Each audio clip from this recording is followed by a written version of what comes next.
Hey, bonjour tout le monde. Aujourd'hui, c'est tellement une belle journée. J'ai enfin mon A7R3 ici de Sony. C'est tellement une belle journée. Peut-être que ça va battre la naissance de mes deux enfants, peut-être. Je suis vraiment excité. En tout cas, on va ouvrir cette boîte-là.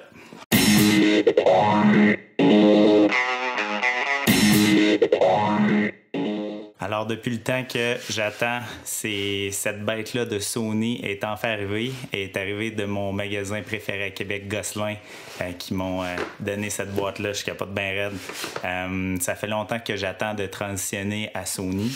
Et c'est cette caméra-là qui m'a vraiment convaincu de faire la transition. Je suis avec Nikon depuis 10 ans.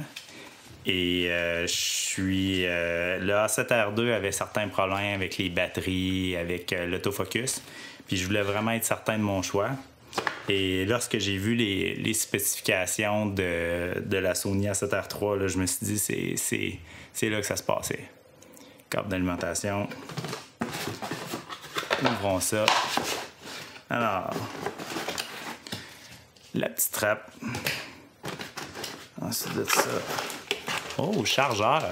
OK.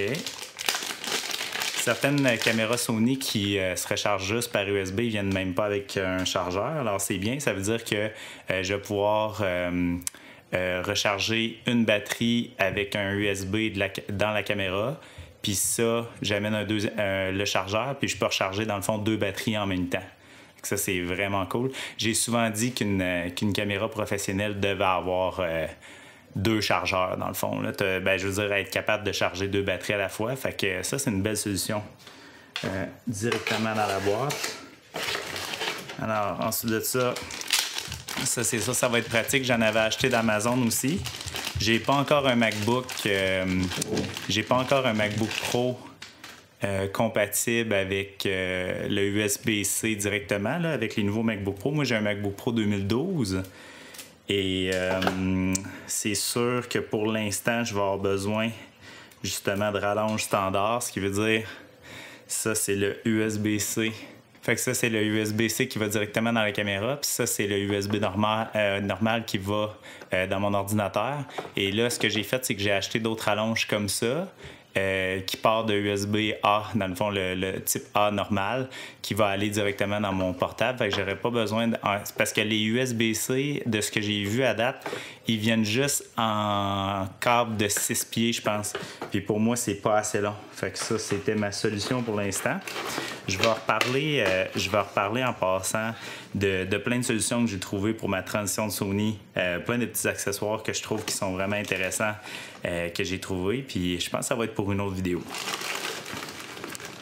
Maintenant, le moment qu'on attendait tous.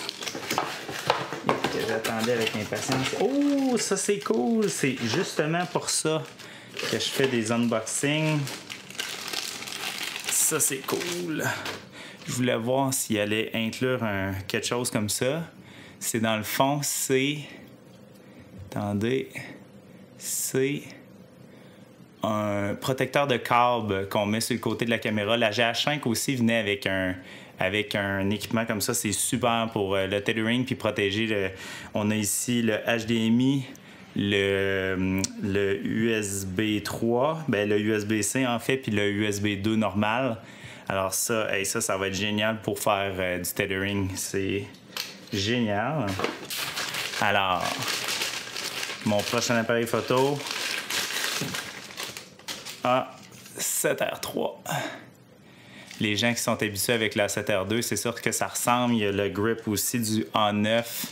Je l'avais déjà essayé. Personnellement, je vais mettre une strap sur le côté ici parce que je suis trop habitué avec mon Nikon. Mettons qu'on prend un Nikon ici, Nikon D810. Il y a la strap ici sur le côté de Peak Design. Et je suis tellement habitué avec une grip de grosses caméras de DSLR comme ça. Alors, je suis habitué avec une grosse poignée. Et les Sony sont plus légers, sont plus petits. Mais pour des mains comme les miennes, je sais pas, c'est... Je vais mettre du strap sur le côté. Alors, ils ont-ils mis la batterie à l'intérieur? Non. Alors, c'est juste moi qui est attardé, qui n'est pas capable de la trouver. ça qui m'ont caché là-bas. Ah, voilà. Et voilà. Oui. Batterie. Oh yeah. On va plugger ça dessus. Alors, c'est la nouvelle batterie, la Z Battery qu'ils appellent, là, qui est 2,2 fois plus grosse que l'ancienne. Et là, il n'y a plus de problème avec, il n'y a plus de problème de batterie avec le Sony maintenant.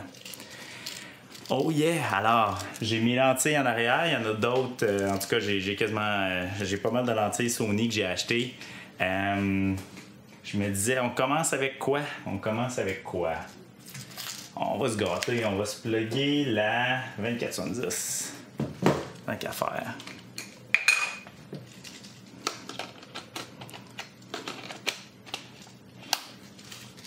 Alors, première fois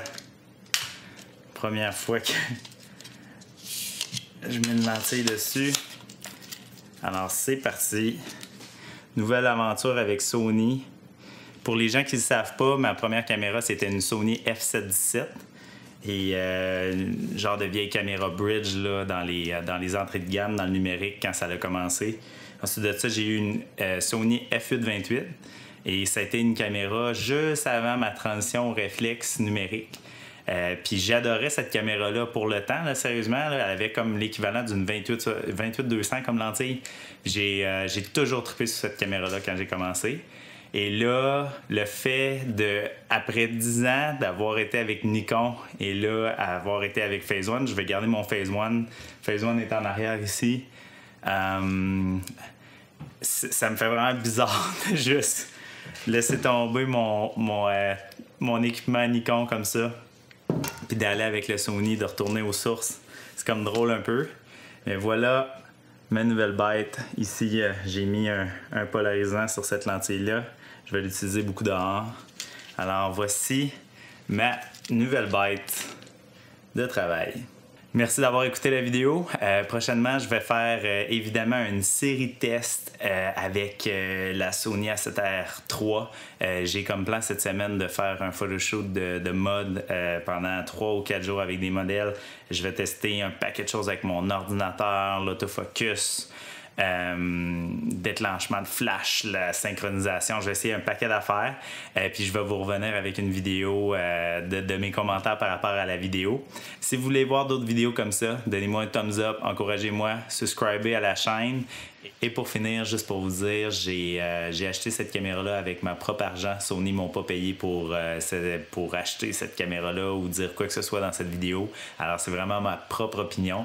Les informations que je vais vous donner aussi dans les prochaines vidéos ne sont pas sponsorisées, commanditées par Sony. En aucun temps. Alors, c'est ma caméra personnelle, je fais ce que je veux avec, puis je vais pouvoir vous donner mes vraies opinions sur la caméra. Merci tout le monde, à la prochaine.